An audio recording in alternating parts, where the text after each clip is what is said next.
Did you know that Marlon Brando nearly sabotaged his chances of playing Vito Corleone by refusing to meet with Paramount executives until Francis Ford Coppola filmed him secretly doing a makeup test? That's right. On that famous reel, Brando stuffed cotton balls in his cheeks and slicked back his hair, instantly transforming into the powerful yet aging Don we know today. This single piece of test footage changed Hollywood history, kick-starting the chain of events that made The Godfather a cinematic legend.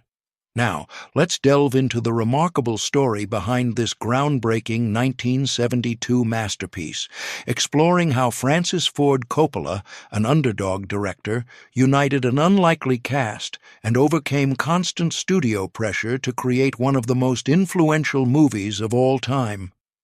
One studio wanted a modern 1970s setting. Imagine a time when Paramount executives believed The Godfather might be cheaper and more marketable if it were set in the 1970s instead of post-World War II. That was the initial plan before Francis Ford Coppola arrived. Paramount considered gangster stories outdated, suspecting audiences craved something more modern. But Coppola pushed back with a passionate argument. Mario Puzo's novel was rooted in the traditions of mid-century America.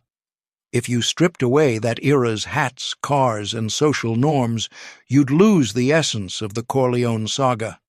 Sensing his conviction, Paramount grudgingly let him keep the story in the 1940s and 50s. Coppola would later say it was the first of many battles, but crucially, it saved The Godfather from the disjointed fate of being transplanted into disco-era New York. 2. Pacino was nearly rejected. Al Pacino was not the studio's favorite choice for Michael Corleone. To them, he was too short, too unknown, and perhaps too ethnic-looking to lead a big, sweeping gangster epic. Coppola saw something else, a simmering intensity behind Pacino's eyes, the potential for an understated figure who transforms from timid war hero to ruthless mafia boss. This was exactly Michael's journey, but convincing Paramount took grit. They suggested bigger stars. Coppola insisted on Pacino, risking his own job in the process. Pacino, for his part, was flattered but nervous. He'd done some stage work and smaller films, but The Godfather was next level. Looking back, his performance anchors the entire saga, proving that sometimes the biggest leaps in casting yield the richest rewards. 3. Caan and Pacino swapped roles. In the audition process, James Caan read for Michael, while Al Pacino initially tried out for Sonny. That alone sounds bizarre to fans now, Caan's bullish energy as Michael, Pacino's quiet broodiness as Sonny. In test footage, it quickly became clear something felt off. Caan delivered lines with a certain swagger that seemed more fitting for a hot-headed enforcer, while Pacino seemed dwarfed by Sonny's boisterous presence. Coppola swapped them, discovering that Caan's brash nature was tailor-made for Sonny's unstoppable temper, and Pacino's subdued aura fit the calculating Michael. The rest, as they say, is mafia movie history. 4. Brando had to audition and cut pay. The big question of who would play Don Vito Corleone took Paramount on a wild ride. They threw out names like Ernest Borgnine, reasoning he had the right build and gruffness. Mario Puzo, however, believed only Marlon Brando could bring Vito's layered gravitas. The studio resisted, citing Brando's past on-set troubles and high salary demands. They forced a compromise. Brando would do a screen test, accept a major pay cut, and post a bond guaranteeing no behind-the-scenes drama. Brando, shockingly, agreed. On camera, he stuffed cotton in his cheeks, lowered his voice to a gravelly whisper, and mesmerizingly transformed into the paternal yet ominous Don Corleone. That test sealed the deal. Paramount realized they had an icon in the making. 5. Wedding scene almost cut. The opening wedding scene nearly hit the cutting room floor for being too long. Paramount complained it dragged the pacing. Coppola countered that we needed to see the Corleone family in full swing.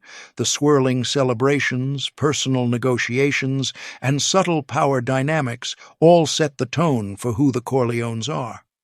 The wedding introduced minor yet crucial subplots like Luca Brassi's nervous vow or the comedic father-daughter talk. It also gave us Connie's marriage, foreshadowing future turmoil. Ultimately, Paramount relented.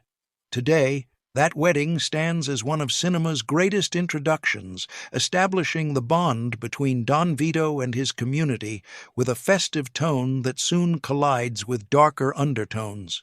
6. Coppola insisted on real locations. Shooting on location in Sicily was essential for Michael's exile arc. But what about capturing the mid-century vibe stateside? Coppola insisted on authentic sets, from musty offices to small enclaves of Little Italy.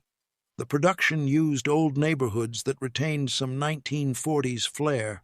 Meanwhile, for scenes set in Sicily, the film used remote villages that barely had electricity or paved roads.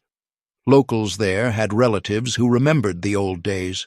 They provided old photos and anecdotes, helping the crew replicate an archaic, rural aesthetic. That synergy between real communities and the film's quest for authenticity gave every shot an earthy, lived-in texture. 7. Brando's cat was unplanned. The cat purring in Marlon Brando's lap wasn't in any script. On the day of filming, a stray cat wandered onto set. Brando scooped it up, gently petting it while delivering lines. Coppola loved how the cat's contented purr contrasted with the Don's cold authority. The cat purred so loudly that some of Brando's lines had to be looped later because the mic picked up too much purring. That unplanned feline cameo quickly became an iconic image, a cunning, dangerous man cradling a harmless little pet. It underscored the duality of Vito, gentle father figure or calculating mob boss, depending on the situation. 8. Pacino injured his ankle. Al Pacino's ankle injury caused real headaches. During filming of Michael's early scenes, Pacino took a misstep in a sequence involving some physical scuffle. He ended up with a bad sprain or possibly a hairline fracture. Production had to reshuffle the schedule, tackling any wide shots involving Michael's full body last, after he'd healed enough to walk normally. In close-ups, if you watch carefully, sometimes you'll see him seated or leaning against a table. The limp in certain shots is real, and ironically, it matched Michael's sense of vulnerability in those early arcs. As his ankle recovered, so did Michael's confidence, mirroring his shift from naive outsider to cunning strategist. 9. Caan's fight scene was real. Johnny Russo, who played Carlo Rizzi, famously recounted being genuinely scared of James Caan's intensity. Their brutal fight scene had minimal stunt doubles. Caan flung Russo around, occasionally hitting him harder than planned. Russo walked away with bruises and a grudging respect for Caan's method approach. Decades later, Russo jokingly said he'd be hesitant to film a second fight scene with Caan. Once was enough. The raw aggression in that brawl remains one of the film's standout displays of primal violence within the Corleone family circle. 10th Keaton felt like an outsider. Diane Keaton, who played Kay Adams, felt like a fish out of water among the heavily Italian-American cast. That sense of cultural disorientation mirrored Kay's own confusion, stepping into a family that operates by ancient Sicilian codes. Coppola recognized the synergy. He encouraged Keaton to amplify that sense of what is going on here. Kay is a spectator, in many ways, to the Corleone dealings, just as Keaton felt she was observing the intense camaraderie on set. Her performance underscores Kay's gradual realization that Michael's world is steeped in dangerous secrets. 11. Oranges foreshadow death. Those oranges you see all the time aren't random. Francis Ford Coppola and cinematographer Gordon Willis used oranges as a subtle omen of death. Just as an orange might appear in a shot, tragedy soon follows, like Vito Corleone being shot after he picks up oranges, or oranges present at crucial fatal moments. It's a color-coded tip-off of impending doom, and one of the film's clever visual Easter eggs. Fans love hunting for each cameo of citrus, decoding how it foreshadows violence or betrayal. 12. Dark lighting worried studio. Gordon Willis's famously dark cinematography worried Paramount. They feared audiences wouldn't see the actors' faces in those dimly lit interiors. Willis insisted that the Corleones lurked in shadows, reflecting moral ambiguity. He gave the film an almost painterly gloom, using deep shadows to sculpt faces with minimal light. At first, studio brass complained, but after test screenings they realized the darkness lent the film a haunting gravity. This Prince of Darkness approach became the gold standard for gangster visuals, influencing countless crime dramas thereafter. 13. Brando used a mouthpiece. Brando's raspy voice was another stroke of genius. He experimented with stuffing tissues in his cheeks for rehearsals, wanting a bulldog-like jowl effect. Eventually, a dental technician created a custom mouthpiece to replicate that droopy jaw. Pair that with Brando's method of half-mumbling, half-whispering lines, and you get Don Vito's menacing murmur. The voice felt ancient, paternal, and slightly menacing.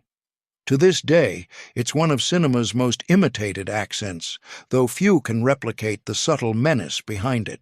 14. Score disqualified from Oscars. Composer Nino Rota crafted the film's instantly recognizable score, but the Academy famously disqualified it from the Oscars because parts of Rota's theme were adapted from a previous work.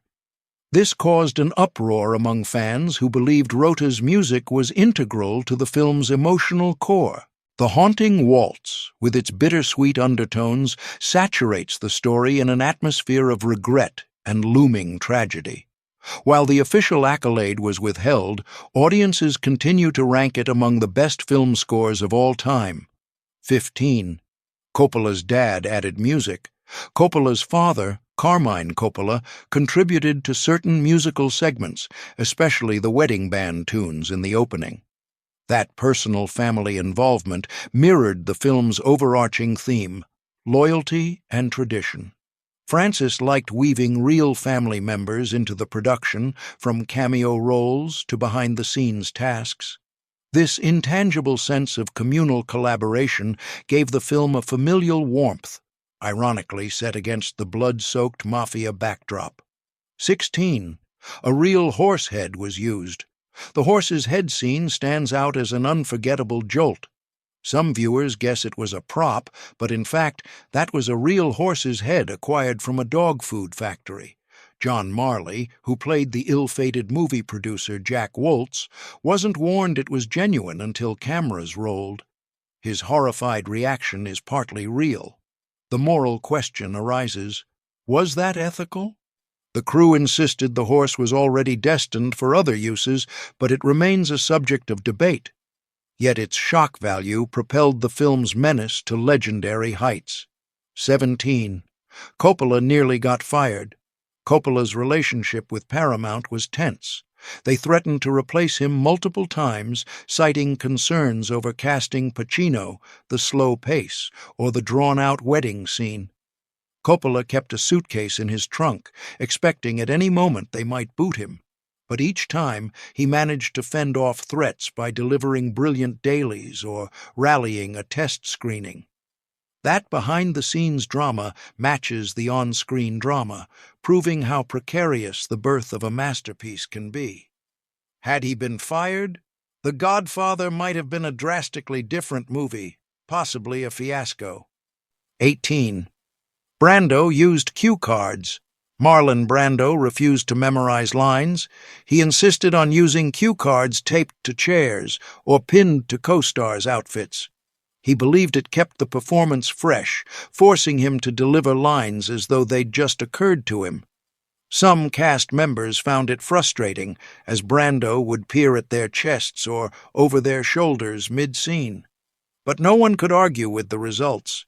His improvisational spontaneity gave the Don an uncanny unpredictability. In a twisted sense, it fit the Don's elusive nature, always 3 steps ahead, never pinned down. 19. Lettieri had mob ties. Al Lettieri, who played the rival gangster Sollozzo, supposedly had real mob connections. Rumors say he offered the script advice on how actual mafia men threaten or negotiate. People close to Lettieri claimed he displayed a calm, menacing presence that wasn't entirely an act. Coppola never confirmed these rumors, but the authenticity in the confrontation scenes between Sollozzo and the Corleones suggests more than just method acting. Lettieri's expression, the way he pronounces each syllable like a loaded gun, resonates with real gangster grit. 20. Restaurant scene built tension. The restaurant execution scene, where Michael kills Sollozzo and Captain McCluskey, was carefully rehearsed for maximum tension. Pacino had to convey a meltdown within, even as his face stayed expressionless. The hush in that scene is deafening. From the moment Michael retrieves the hidden gun to the second he emerges from the bathroom, you can practically hear his heart pounding. Coppola made sure every detail, from the clink of a spoon to the overhead train screech, contributed to the tension. That single sequence remains one of cinema's masterclasses in building suspense. 21. Tessio's betrayal stings. Abe Vigoda's portrayal of Tessio included small comedic gestures, like an eye roll at younger mobsters or a wry grin. Coppola encouraged these touches to lighten the mood in an otherwise somber film. So, when Tessio betrays Michael near the end, it hits you that even this fatherly figure is just another cunning player. That heartbreak at betrayal becomes more poignant because we grew to like Tessio's subtle wit. 22. Cazale made Fredo iconic. John Cazale, cast as the vulnerable Fredo, was recommended by Al Pacino, who'd worked with him on stage. Coppola immediately saw in Cazale a tragic fragility.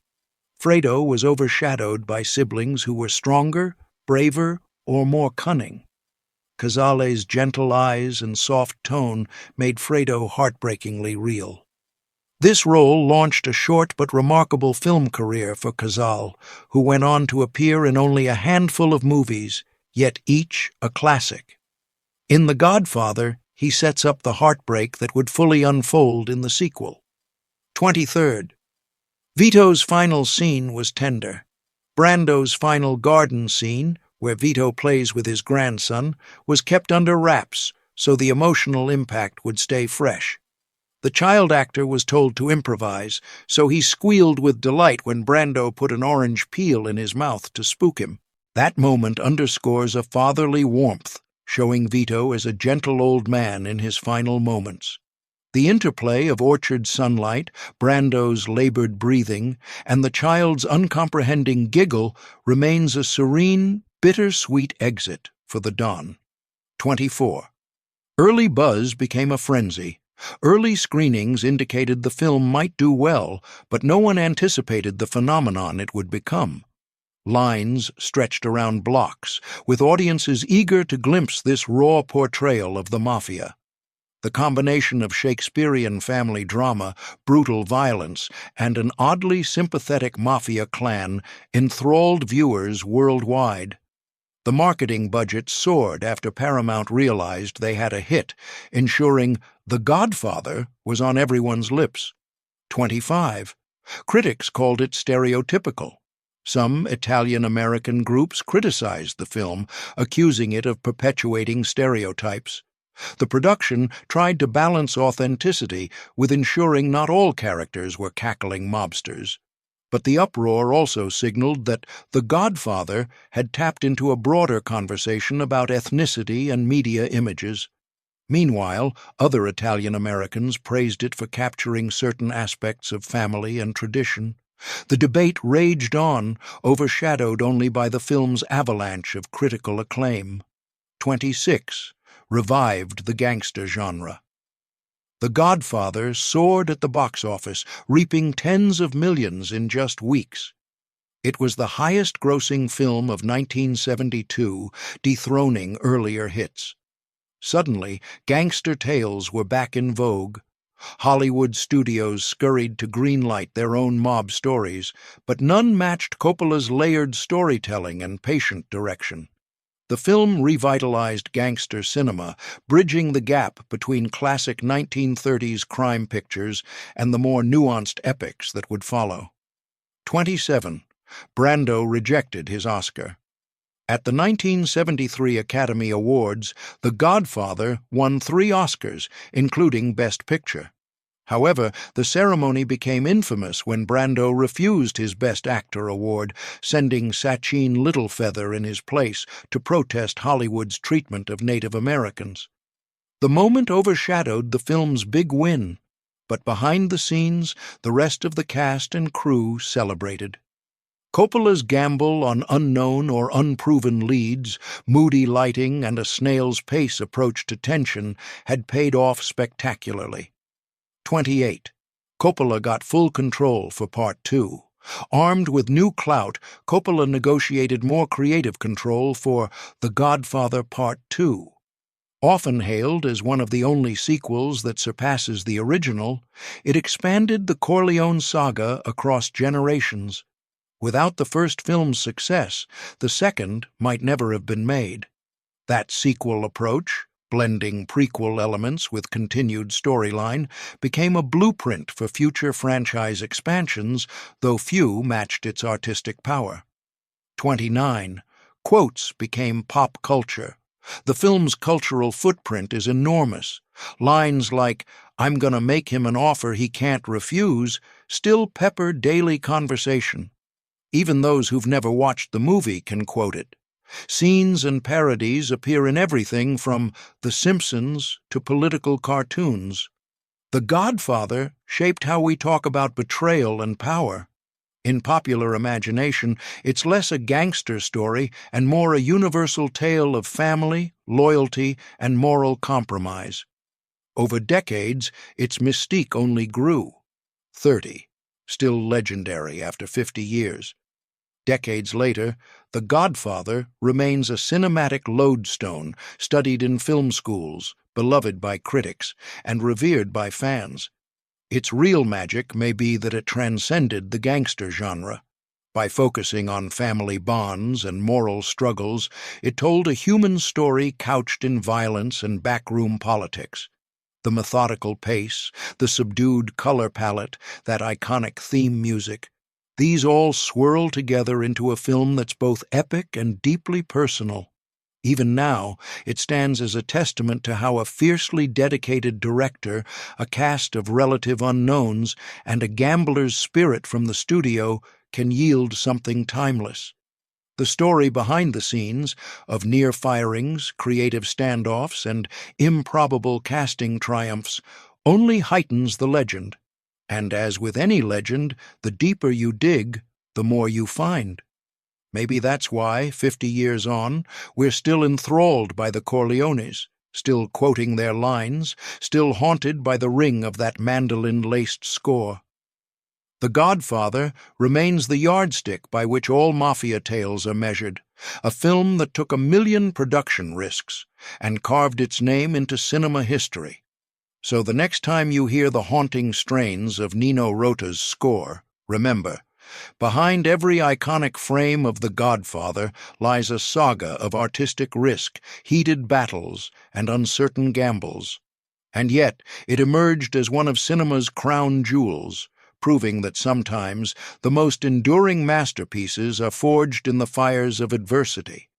After all, nothing defines the Corleone spirit more than sheer resilience, and that might be the real offer you can't refuse.